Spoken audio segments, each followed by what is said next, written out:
Dali, galera, estamos começando Sons da Folia, que é esse podcast para a gente conversar sobre carnaval, sobre sonoridades, sobre o legado dessas sonoridades contemporâneas e tradicionais aqui de Pernambuco e um momento da gente conversar com alguns artistas e entender como acontecem as confluências musicais, né?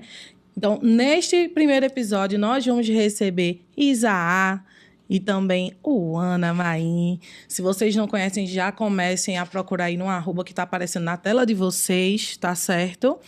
E vamos iniciar o papo, né? Prazer ter vocês aqui. Estou bem feliz de ter duas artistas que são referências, que eu escuto, que eu gosto e que eu acho que faz parte mesmo da história da música daqui de Pernambuco, de Recife em específico. Prazer em ter vocês. Prazerzão. Menina, me senti chique agora que ela falou que eu faço parte da história da música Pernambuco. Porque, assim, eu estou aqui felicíssima de estar ao lado de Isaá, que é referência mesmo pra gente, né? Dessa nova geração. Nem sei se eu sou da nova geração, se eu sou da geração... Mas feliz demais de poder estar aqui nesse espaço e conversando sobre cultura, sobre música, tudo que a gente gosta. Eu sou sempre da nova geração. Alguém sempre... Agora que Adoro. Nova geração, tá aí. É isso mesmo. Desde a década de 90. Desde da década de 90 fazendo história e continuando sendo a nova geração, né? Porque é isso, né? A arte não morre, ela se renova sempre. Então, eu queria começar esse papo com vocês pela história de vocês, né? Qual é a relação de vocês com o carnaval, né? O Ana, se quiser começar, pode falar um pouquinho da tua história, porque tu veio da cultura popular, né? Mas hoje tu é pop, hoje tu faz uma coisa mais pop, mas para quem não sabe, o Ana veio da cultura popular. Eu queria que tu falasse um pouquinho desse começo e desse teu contato, né? Com a musicalidade, as sonoridades que fazem parte do carnaval mesmo. Eu tive esse contato com a cultura popular desde muito pequena, né? Assim, através dos meus pais, as músicas que eu ouvia em casa, os discos, né? Minha mãe sempre foi de valorizar a música pernambucana, então ouvi Comadre Florzinha, ouvi Mestre Ambrósio, ouvi Antúlio Madureira, Antônio Carlos Nóbrega, então ouvia tudo isso em casa e eram minhas referências, assim, o que era música, né, acontecendo era aquilo pra mim. Tanto que eu fui muito fã na adolescência de Cordel do Fogo Encantado, eu era a maior fã de Cordel do Fogo Encantado, eu ia pra todos os shows, teve um ano que eu fui pra 17 shows, assim, era um surto, você não tem noção. Mas, assim, isso me formou, né, isso, primeiro, me deu uma sei lá, acho que formou meu caráter até. Eu acho que a cultura popular, ela forma você como brincante, ela forma você como cantante, ela forma você como várias coisas, né? Se aquilo vai ser um trabalho profissional, aí você vai ver no futuro. Mas eu aprendi a brincar com a cultura popular, aprendi a cantar com a cultura popular. É a minha escola, né? Eu não fiz conservatório, fui fazer conservatório depois, mas eu não fiz conservatório. A minha escola, de fato, foram as brincadeiras. Então, acho que eu tenho essa relação muito próxima, né, ao carnaval, às culturas populares por conta disso.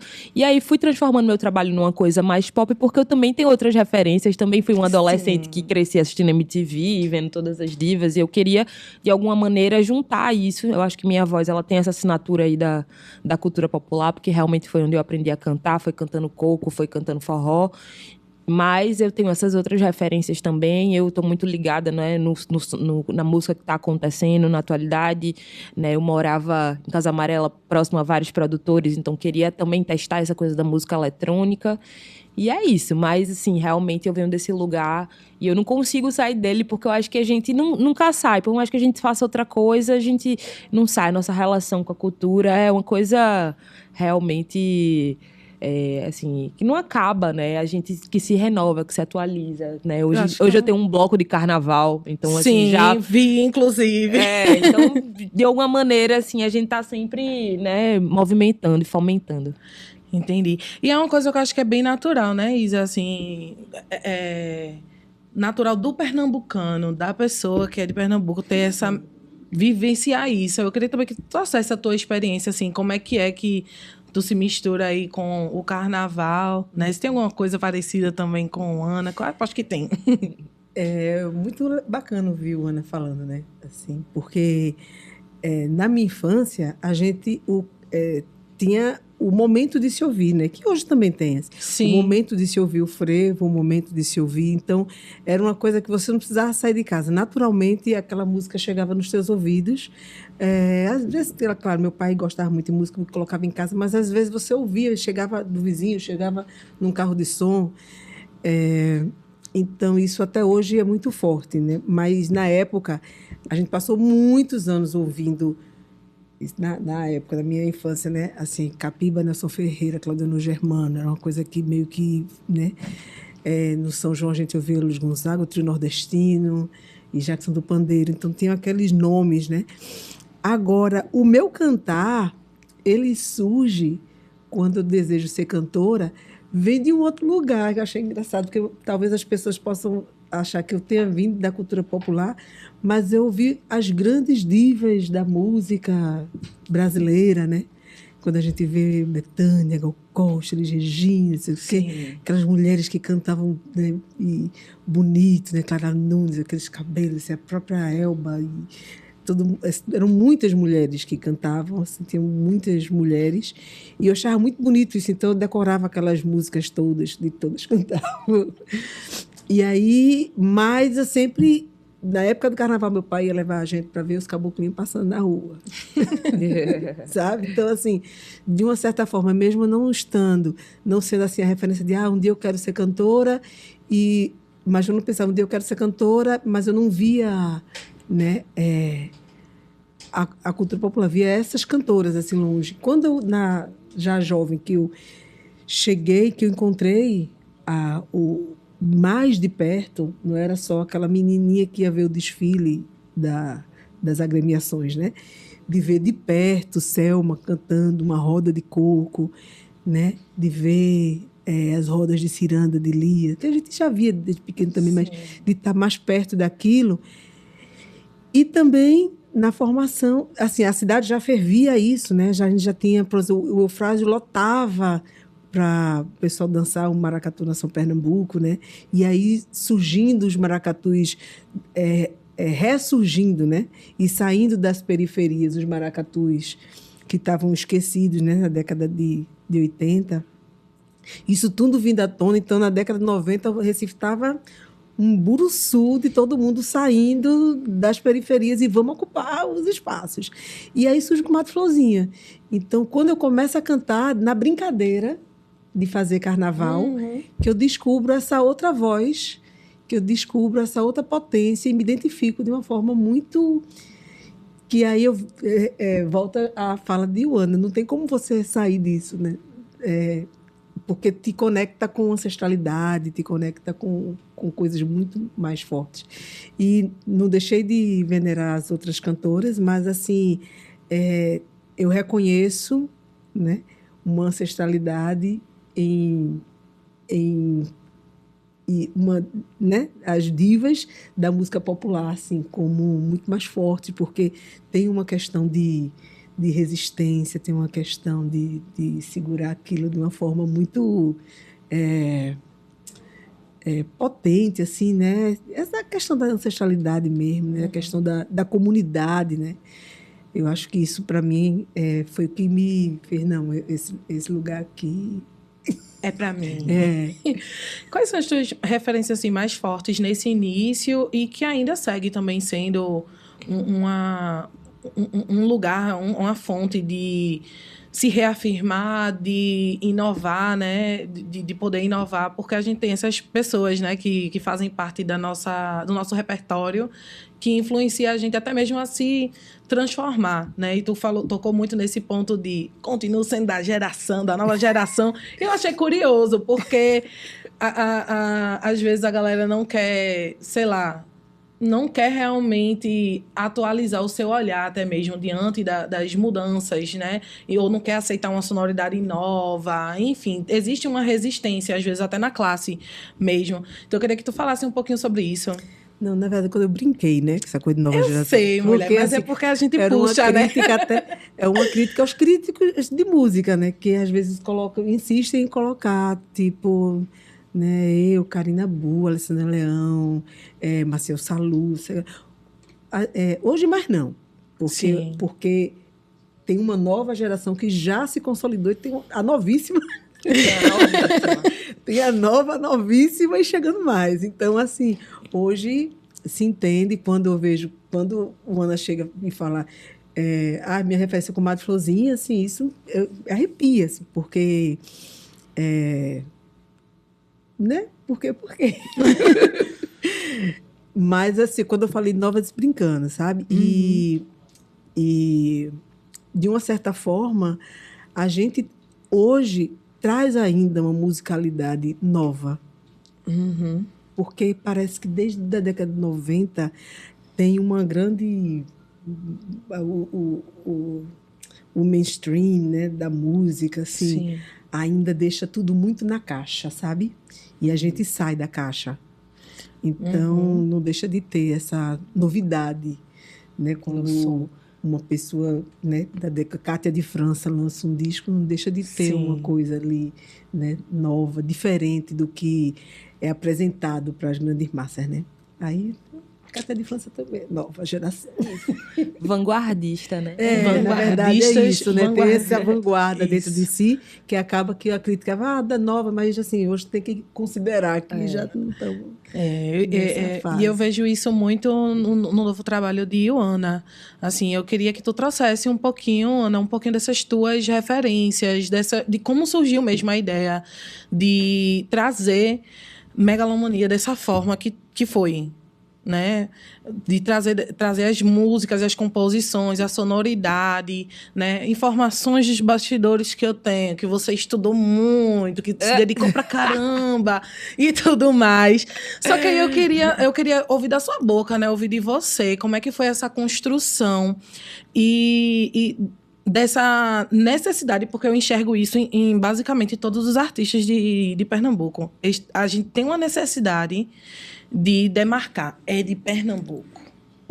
Assina isso, sabe? Então, eu queria que tu trouxesse um pouco disso e dessa assinatura mesmo. Eu sou uma cantora pop, mas eu sou pernambucana e eu vou trazer isso aqui. É o seguinte, Pernambuco é muito chique, a gente é muito chique, né? A música que a gente faz é muito chique. Eu acho que a gente até ocupa um lugar menor do que a gente deveria ocupar na música nacional, porque é isso, assim, a gente... a música daqui sempre vai ser novidade, é isso que Isa estava falando, né? Não só daqui, né? A gente falou de Kátia também, que não é daqui de Pernambuco, mas a nossa música, ela sempre vai ser novidade, porque...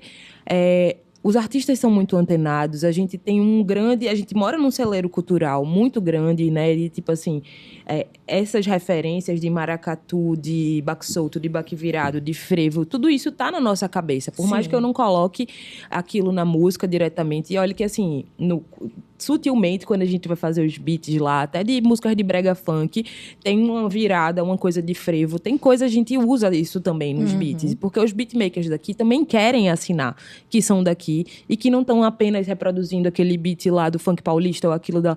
Então, a gente tem essa necessidade porque a gente tem muita coisa para mostrar, a gente tem muita coisa diferente. Imagina a gente poder, né, fazer essas misturas musicais, de trazer... Às vezes não dá certo também, né? A gente também tem que, às vezes, respeitar o lugar de cada coisa. Mas, às vezes, dá certo também, um brega funk com um reggaeton, uma coisa com um maracatu. Então, Mago de Tarso está fazendo isso muito agora, né? Tá demarcando esse lugar daquela música que, tipo assim, vamos fazer um shot, vou colocar trap no shot e tal. E é isso, são possibilidades que a gente não tendo essa, né, toda essa... A gente não conseguiria fazer, mas a gente tem. Então, eu acho que é a gente também poder aproveitar, né, não só no sentido de sugar, de aproveitar no sentido de reafirmar, né, as tradições daqui e mostrar que a gente está sempre se atualizando, que a música urbana de Recife é muito forte, né? O brega funk é muito forte, o brega romântico é muito forte, o arrocha também, né, crescendo muito em todo mundo. Então, eu nesse disco, voltando pro disco, eu pensei assim, meio que em continuar minha pesquisa, que era muito nesse lugar, né? Eu moro na Tamarineira, mas eu morei muitos anos em Casa Amarela, e estando em Casa Amarela, era isso. Eu ouvia muito, todo dia, assim, os carros passando, tocando brega funk. Então, naturalmente, você decora aquela música. Daqui a pouco você já decora os pontinhos. Você decora como dança, né? Então, você começa a entrar naquele universo. E eu já era muito interessada, já queria aprender a dançar e tal. E aí comecei essa pesquisa no brega e no brega funk de uma maneira meio despretensiosa. Fiz amizade com a galera também, com os beatmakers, fiz amizade com o Marlene Beat, com o WR. E aí ia pro estúdio às vezes só pra ver a galera compor, né? Isso começou a me instigar mesmo, num lugar de tipo, poxa, a gente precisa, né, olhar para isso assim com carinho, porque a galera tá produzindo muito todo dia, fazendo muita música, isso movimenta culturalmente as comunidades. Então e aí senti, eu acho que um pouco de resistência, porque eu vinha de um lugar talvez mais chique, mais, né, que tivesse até um lugar que talvez até flertasse mais, né, com uma coisa mais acadêmica e mais, né, eu senti um pouco de resistência, assim, um pouco, quando eu comecei a fazer brega e brega funk, mas eu acho que rapidamente também todo mundo, né, entendeu e abriu o olhar para essas novas misturas, né? Então, esse disco é um pouco essa continuação dessa pesquisa. Eu pensei muito em como conectar o brega com ritmos, assim, de outros lugares do mundo. Então, também tem afrobeats, né? Tem um breguinha meio afrobeats, tem uma coisa meio dancehall, tem brega funk também, mas tem um brega funk com trap, que é com Mago de Tasso. Tem essa mistura que eu acho que, assim, no Brasil tá fazendo muito pagodão, né? De uma maneira geral. Tá todo mundo fazendo muito pagodão, porque é uma delícia, porque tem essa cara de verão. Batida boa. Uma batida boa, danada. Então, também acho que a gente escuta muito pagodão aqui, né? Naturalmente, das bandas dessa nova cena musical e da nova MPB que estão rolando. Então, tive essa mistura aí também com Raquel Reis e sempre quis também pensar como é que seria o funk paulista com o brega funk. Então, rolou também um feat com o Musão. Aí foi um disco demorado, né? Porque, pense, uma pessoa de São Paulo, a outra de Salvador, a outra de não sei onde. Mas rolou e eu fiquei bem satisfeita, assim, com isso. Eu acho que ainda tem muito pano pra manga aí dessas... Porque quando você inventa de misturar uma música, uma sonoridade com outra, você abre uma caixinha. Depois você pensa, poxa, poderia fazer mais assim, poderia desacelerar, poderia botar mais elementos. Aí eu acho que tem um bocado de coisa ainda para explorar, mas é isso, assim, eu estou sempre pensando na cidade. Acho que essa coisa da gente querer assinar que é daqui é porque a gente é a cidade também, né? Não sei se eu sou muito romântica com Recife, mas eu acho que é isso, a cidade atravessa muito a gente, Recife né? é uma cidade romântica. E apegada, né? Apegada às suas tradições, que eu morro de medo, minha gente. Eu vou dizer a você, eu morro de medo de ver o cenário musical algum dia e não ter isso. Porque, para mim, eu fui criada ouvindo misturas. Eu tenho as mesmas referências que você, porque minha mãe também, ela ouvia muito Gal, Caetano, Gil, não sei quem, essa galera. Mas quando eu cheguei em Recife, digamos assim, quando eu cheguei em Pernambuco, eu falei assim, poxa, aqui que tem mais a ver. Isso aqui que a gente produz. Por que a gente dá tanto ibope, às vezes, para o de fora e não quer dar para o daqui de dentro? Então, eu tenho um morro de medo por conta disso, assim, de um dia não ver isso acontecendo. E fico muito feliz de ter Mago de Tasso fazendo coisas novas, mas assinando que é de Pernambuco e trazendo e reafirmando sua identidade. Ter Bione, por exemplo, também, que ela faz isso muito. Muito bem, Barbarize. Exatamente. Barbarize, minha gente, incrível, né? E não somente com o elemento musical, mas tendo atrelado a música e a dança, né? Isso. Que são códigos muito nossos. E muito nossos. Porque e a relação a dessas música... duas linguagens, isso é muito Pernambuco, né? Porque você vê isso nas tradições. Não é só música, né? Maracatu não é só música, é dança, é performance, Exato. né? Então, existe todo um indumentário que você também, vai vestir. Frevo é música, uma música super complexa, uma dança super complexa. Exatamente. Então, é isso, a gente é chique por natureza. Como é que a gente vai fazer uma coisa mais ou menos, não né? Tem como. Não tem como. E é uma coisa assim, de comunidade, né? Assim, o maracatu, ele não é só a coisa cultural, tem uma coisa social ali, né? De trazer a comunidade, de representar. O Conselho Mirante, ele sai dizendo que é do Recife, mas ele sai dizendo que é do Alto Zé do Pinho. Eita, território. Vamos falar do O território. Cruzeiro do Forte é de Mogi, da Vila do Forte, entendeu? Então, os maracatus, principalmente, as rodas de coco, o pessoal do Amaro Sim. Branco, sabe? O coco de Olinda, o coco raiz de Arco Verde, assim, tudo traz muito o território como né, comunidade. Esse lugar de produção, né? De isso. produção musical, de produção artística, de produção de identidade, né? Porque dali a gente vê, né, crianças, adolescentes, todo mundo se envolvendo. E a gente vê isso também aqui, né? No caso daqui de Recife, o que a gente vê com muita força e que vem crescendo e tomou o mundo já é o brega funk também, né? Que vem junto com a dança também. É outra coisa que vem junto com a Eu dança. tô lançando um brega funk. É o quê? Você não brega os podcasts. Nossa, gente, inédito. Mas não é brega funk. Ele tem um trecho de brega funk, é um brega que ele chega em brega funk. Entendi. Engraçado, quando eu fiz a música, era uma música de carnaval. Sim. E eu pensei numa coisa de carnaval, assim. E aí eu tô com quem, né, trabalhando? Com o músico de Uana, né? Érica, que tá produzindo. Que massa! Marley. No caso, Eric Amorim. Maravilhoso. Que tá também, que trabalha com Uana e tal. E ele fez isso, a jeito que tu canta, assim, poxa, casa um breguinha. Aí eu, porra, brega, velho, Eric como já assim? tá super influenciado. Eu tô... meu último disco mesmo, né? Eu não faço mais disco há mais de 10 anos, que eu Sim. não gravo um disco. E aí eu tenho um trabalho muito... Não sei nem como é que eu trabalho, assim, porque é muito louco o trabalho da gente, né? Esse mercado que não existe e a gente tentar encontrar uma forma de sobreviver. Mas aí consegui lançar algumas músicas e a quantidade de música que eu acumulei, porque eu componho também, né? Ficou uma coisa muito diferente, porque imagina, são 10 anos de composições, tem composições de pandemia, tem composições de antes de pandemia, tem composições pós-pandemia, tem composições de agora. Então, virou uma miscelânea que o que é que eu estou fazendo? Qual é o meu caminho, né? E aí, tá saindo um monte de coisa. Eu gravei um samba, Ai, porque eu que escuto massa. samba desde criança, eu nunca tinha gravado um samba. Então, gravei um samba, aí tô para lançar, o samba eu lanço mais na frente, lá para junho, mas agora, antes do carnaval, tem um breguinha. Ai, que massa. Tô Que é curiosa. em homenagem às agremiações, vê? Ai, que lindo, gente. Que eu lindo faço, demais. eu saí no carnaval só pra te ver, desfilar na avenida. Ai, que Tem uma coisa massa. assim, já sai. Curiosa. Muito curiosa também. Inédito isso. Eu não tava Inédito. sabendo disso, não. Ineditíssimo. Menina, eu tô passada. Eu tenho sido emocionada. Eu amei. É eu amei. emocionadíssima. Inclusive, seus álbuns são lindíssimos, assim. Eu perdi as contas de quanto eu ouvi. Enfim, lance mais álbuns pra gente. Não sai. Né? Eu queria também que tu trouxesse agora uma visão mais sua enquanto coordenadora, né, de músicos. Como é que você está vendo agora esse cenário, né? Como é que tá, o que é que tem acontecido nesse cenário que a gente pode dizer que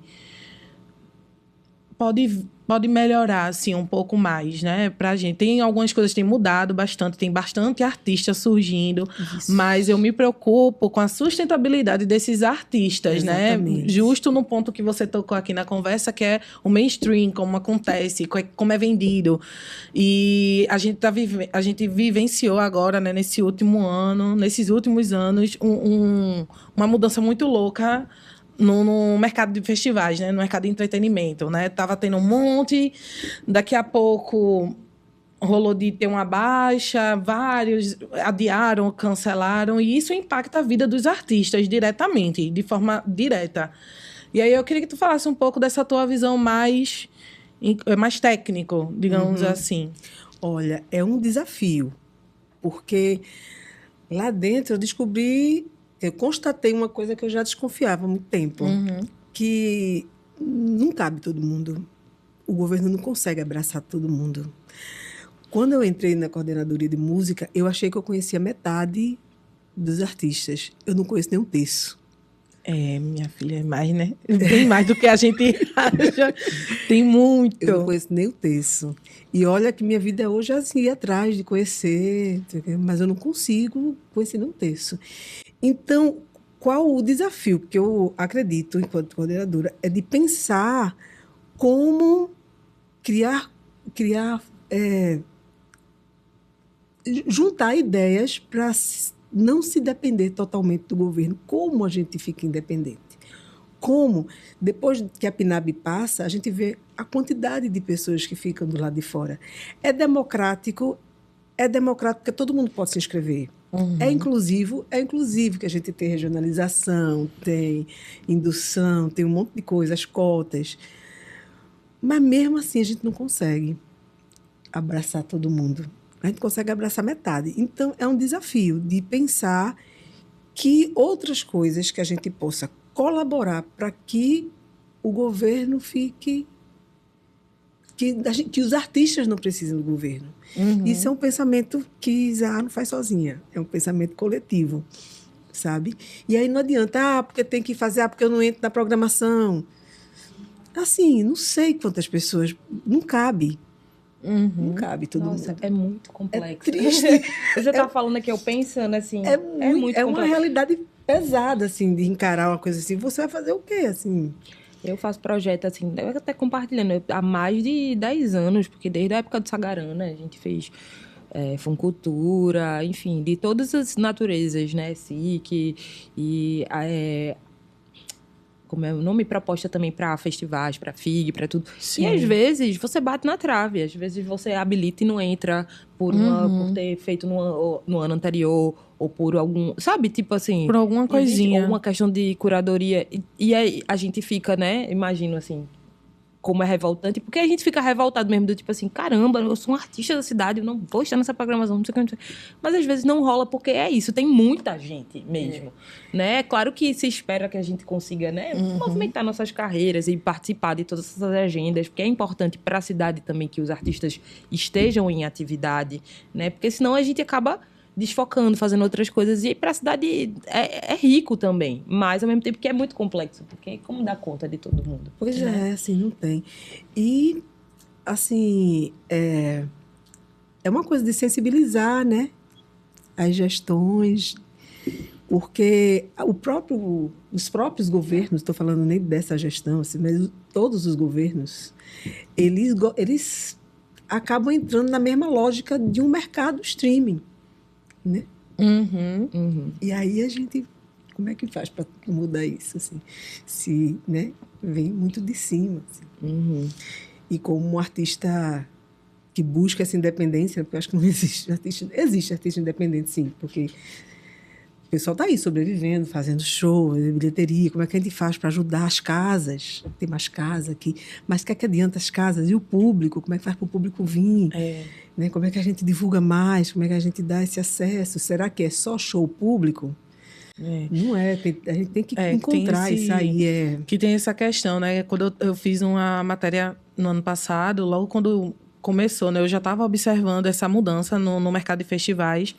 E aí, quando eu fiz a matéria, tudo que eu pensava se constatou nas conversas que eu tive com a galera, né, que trabalha com produção, de que existe uma mudança no perfil geracional, existe uma questão aquisitiva mesmo, né, de não ter grana para estar em determinados festivais, existe também uma quantidade muito grande de festivais que acaba chegando e que não tem nem se conecta com a gente e acaba sendo um festival que não dialoga verdadeiramente com a cidade. Mas aí vem com 3 atrações de arrombar, entendeu? E aí a gente mesmo, porque eu também sou público, fico, caramba, como é que eu não vou ver esse artista aqui na minha cidade? E aí é isso, aí chega esse festival que, sei lá, a gente tá falando de uma coisa fictícia, mas existem vários, vê esse festival, que é uma coisa que vem de cima para baixo, com um bocado de artista nacional, não se conecta com os artistas da cidade, mas tem uma atração que você quer muito ver, tem um Caetano Veloso da vida, aí você acaba indo. E às vezes esse ingresso é R$400, entendeu? R$300. E aí, para esse público que você sabe, se não parcelar, ele não vai também, porque é um ingresso caro para você, de uma vez, dar numa noite sabendo que você vai ainda comprar bebida e tudo mais. Então, é um rombo que é uma conta que não fecha, entendeu? Não fecha para o festival, não fecha para o público, tá entendendo? Não fecha para o artista, porque geralmente, tipo assim, talvez o cachê daquele artista que vem lá de fora seja um cachê atendido, mas o da gente, que é um artista local, que às vezes está nesse festival, geralmente não é atendido. Então, sei lá, eu não sei como resolver. Nossa. Eu acho que Eu Isa é passei- guerreira de estar aí ocupando esse espaço na gestão, porque realmente é um papel desafiador. Mas eu sinto, assim, uma boa vontade da base da gestão, uma querência, assim, né? De tentar abraçar o que dá para abraçar, sabe? E é isso. Mas eu acho que a organização, ela precisa vir da base, precisa vir dos artistas. E tem muitos grupos de artistas mas precisa ter isso, assim, mais efetivo, sabe? Vamos tentar esse ano estar mais próximo, conversando, mas... Porque ouvir é uma coisa assim... Eu já ouvi muito. Eu converso, assim... De uma certa forma, a gente sabe... a gente tem propostas, mas como propor isso de uma forma efetiva? Como realizar? Como tirar do pensamento e transformar a cidade num lugar onde a população reconheça, sabe? Dizer assim, Sim. poxa, o que é que tem de hoje dos artistas daqui? Eu gosto desse, gosto desse, gosto desse. Vai ter show de sei lá quem, sei lá, me veio agora, Isadora Mello. Faz tempo que eu não vejo, eu vou ver esse. Sabe, assim... Mas que a população sabe. Se você sair daqui e for perguntar, assim, tem muita gente que conhece, mas tem muita gente que está alheio ao que aconteceu na década de 90. Tem uma geração aí que não sabe nem quem foi Chico Sainz. E olha que a coisa que você escuta na escola. Absurdo. Queria dizer que é A gente tem absurdo. que estimular, né? Mas é verdade. Eu tenho um filho de 8 anos. Se a gente não estimular, se a gente não for essa memória também para eles, para essa geração, porque... é difícil. Claro que tem que estar na escola, claro. Mas se a gente não for, também não fizer esse trabalho que seu pai fez de botar Gal e tal, porque acaba ensinando a gente, que a minha mãe fez, de colocar todos os artistas daqui... A gente, de alguma maneira, acaba perdendo que essa geração se conecte com isso. Né? Que é herança, né? Música, para mim, funciona que nem herança. É herança. A gente tem que passar mesmo para poder perpetuar esses legados. Isso. E aí, dentro da tua experiência, Ana, nesse novo trabalho que tu estás trazendo, como é que tu faz para perpetuar mesmo esses novos, esse legado, né? Do que é tradicional na tua música? Eu acho que a minha música talvez não tenha tanta essa... explicitamente, talvez isso venha no sentido, isso venha mas seria errado eu dizer que sonoramente eu estou fazendo uma coisa que está super conectada com as culturas populares. Eu realmente vejo que meu trabalho ele caminha mais na música eletrônica mesmo, né? Porque ele é todo feito em beats, claro, a gente grava uma guitarra, grava uma bateria e tal, mas a base de tudo é o beat, né? É aquela base ali que a gente vai construindo. Então, eu acho que isso está muito mais no meu discurso como artista e na maneira como eu me coloco como um artista da cidade, de resistir, de estar aqui, de tentar movimentar as coisas aqui, de fazer um trabalho de alguma maneira que é muito difícil estar aqui e tentar nacionalizar o trabalho. Muito difícil. É muito mais fácil você estar em São Paulo, você estar no Rio, porque você está muito mais perto de marcas, de produtores, de festivais, de curadores, você circula muito mais. Aqui é difícil e é caro, né? Porque a gente precisa ir para lá também para fazer algumas coisas. Eu comecei a fazer isso no semestre passado, assim, meio que ir todo mês para bancar essa coisa de circular. Mas é dificílimo. E eu acho que, assim, Isa, eu vou falar de outras pessoas, assim, da minha cena, aí de Libra, a gente demarca esse lugar estando aqui ainda e falando da cidade e pensando também, né, na cena da cidade, fomentando a cena da cidade, mas meu trabalho mesmo, musicalmente, ele não está muito conectado. Isso não impede que eu também seja um artista que, por exemplo, grave o Moraes é Frevo, como foi aquela coletânea para Moraes Moreira, que o Frevo do Mundo fez. Eu consigo me colocar em vários lugares, acho que minha voz, né, passeia por muitos lugares, mas a minha produção artística mesmo, ela é mais focada na música urbana da cidade e do Brasil. Eu não sei como funciona a galera de agora, né, assim, que é fã. Mas quando eu gosto de um artista, eu sou muito... Que nem todas as adolescentes dos anos 90, eu acho. dos anos 90, dos anos 2000, que são extremamente viciados e que querem saber até as referências, assim. Tipo, quero saber as referências de fulaninha. Por que ela cantou isso aqui? Eu quero entender por que tem essa letra aqui, por que tem que isso aqui. Aí fica vendo a entrevista, fica vendo as coisas. Eu era essa pessoa. Então, pra mim, a produção musical, ela não tá restrita somente a um álbum, a uma música. Ela tá, pra mim, é o artista por completo.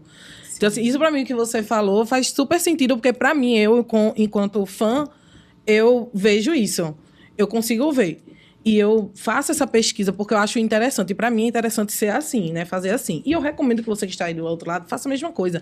Porque conhecer um artista de verdade e o lugar onde ele vem desse lugar da gente também se apropriar mesmo, né? De pegar assim, não, agora eu vou entender por que isso aqui, por que tem isso daqui. Porque a gente sabe que um artista não cria um álbum do nada. Não é do nada. E eu tenho, assim, né, trabalhos gravados e disponíveis aí que tem essa relação maior com a cultura popular. Tem um disco de Sagarana, tem um outro trabalho que eu gravei. Enfim, tem essa coletânea aí. Tem novidade também vindo nesse lugar aí da cultura popular. Porque eu também, né, sempre pensei, poxa, como... Eu sei que o brega funk, ele hoje se comunica muito com o carnaval, né? Assim, a gente escuta muito no carnaval, mesmo ele não tocando... Né, ali na ladeira, mas a gente desce do ônibus ali no Atacadão, entra numa rua e escuta, a gente escuta nas ruas. E a gente também não pode ignorar isso, achar que isso, né? Eu acho que está dentro do contexto do carnaval, mas ele naturalmente não é uma música, né, ali do ciclo carnavalesco, né? É uma música do mundo que toca em qualquer lugar. Engraçado, né? Ana, quando eu resolvi fazer o brega, eu pensei exatamente isso, porque as pessoas que ouvem brega, a maioria, dentro das comunidades, porque tem gente que ouve brega é tocado na cidade toda, mas dentro da comunidade são as pessoas que fazem o carnaval. São as pessoas que saem na avenida, sabe? Muito. Quando eu falo são assim os músicos, são, né? Entendeu? Então, Passista, por isso que quando a gente pensou assim do pessoal do carnaval, o pessoal que faz, eu que ainda gosto de ir para a avenida e ver, quem vai para as arquibancadas lá é o pessoal das comunidades, das agremiações, que vão lá para torcer, que vão ver, quero ver o maracatu daquela... Participa também, de participar, de torcer. E eu falei, poxa, esse pessoal que fazem o carnaval, mas que no dia a dia eles ouvem brega. E acho que veio das comunidades, né? O brega também. Então, eu resolvi, não, essa música, ela cai bem no brega, acho que tem tudo a ver. Mas só uma dentro que quando lá no começo da fala de Ana, que ela falou que, né, tá aqui é muito difícil ter uma visão nacional, porque as empresas estão lá, né? Sim. E aí eu queria voltar também para a minha fala enquanto coordenadora, que a gente também está trabalhando com os empresários daqui de Pernambuco, sabe? E uma construção que vai ter esse ano dessa conversa com o empresariado para a gente colocar o mecenato do Estado na ativa que está... Mecenato significaria exatamente dos artistas realizarem seus projetos, não através diretamente do governo do Estado, mas sim através dos impostos das empresas. Eu acho que isso é uma possibilidade, que eu esqueci de falar. Assim, que possibilidade, né, no começo? Mas eu acho que isso é uma possibilidade desse empresariado vir e, sei lá, de abrir o olho, né, do empresariado pernambucano para essa economia, né, que é forte, que existe, que pode se fortalecer, né, através deles também. Exatamente. Eu acho uma solução que é um caminho bom para tentar dar conta, né? Para tentar dar conta, porque como a gente falou aqui, é muita gente, são muitas linguagens, tem linguagem que nem tem a visibilidade, como a música, por exemplo, né? E que é um segmento artístico também. E é isso, né? Eu queria caminhar agora nosso papo para o final. Sim. Infelizmente, vamos ter que acabar. Mas aí eu queria fazer uma pergunta para fechar, né? Eu queria que vocês destacassem, assim, qual é a importância dessa confluência mesmo? Qual é o poder dessa confluência musical que existe aqui em Pernambuco? Eu acho que é fazer com que a gente seja único, né? Assim, no mundo, não tem outro lugar que tenha essa confluência mesmo. Acho que a gente precisa valorizar essa confluência. A gente demorou muito para olhar, falando assim dos governos, demorou muito para olhar, né, para a música urbana daqui e valorizar e colocar no palco, né? Mesmo entendendo que o público, o consumidor, estava ali sedento, né? A galera sempre quis que tocasse, que tivesse brega no Marco Zero, e demorou muito para acontecer, né? E até que, né, veio uma gestão e entendeu, poxa, as pessoas gostam também, né? Elas querem ver, elas se sentem representadas.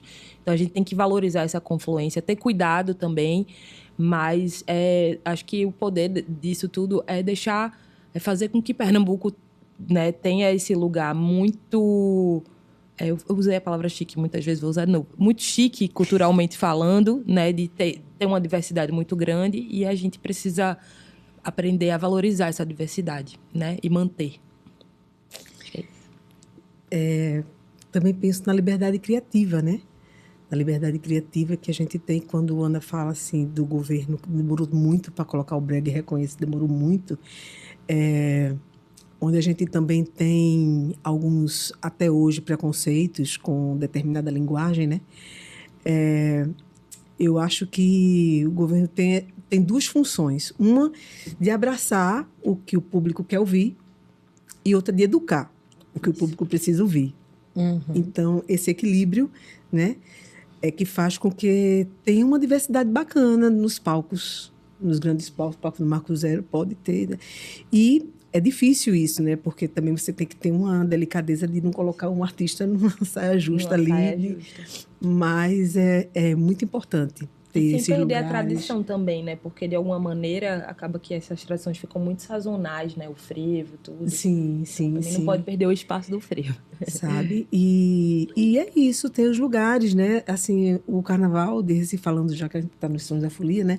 O carnaval é muito extenso, tem palco, tem vários palcos, então setorizar, mas é isso, sabe? Ter essa coisa de abrir para o que a gente quer ouvir e de educar do que a gente precisa tá ouvindo, que a gente não pode deixar de ouvir. Muito bom. Meninas, amei conversar com vocês. É a primeira vez que eu entrevisto vocês. E eu amei, de verdade, essa conversa. Foi muito rica e foi muito bom, assim, ouvir de quem está ali trabalhando no dia a dia, tanto na parte da gestão, como também como artista, né? Trabalhando, se dedicando e enxergando possibilidades, né, para o nosso futuro, para o nosso agora, e valorizando o nosso passado também, que é super importante. E, gente, eu estou me despedindo aqui de vocês, né? Estamos acabando o primeiro episódio do Sons da Folia. E eu espero vocês no próximo episódio para a gente poder conversar um pouco mais e entender, né, desses legados das sonoridades pernambucanas. Tchau e até a próxima.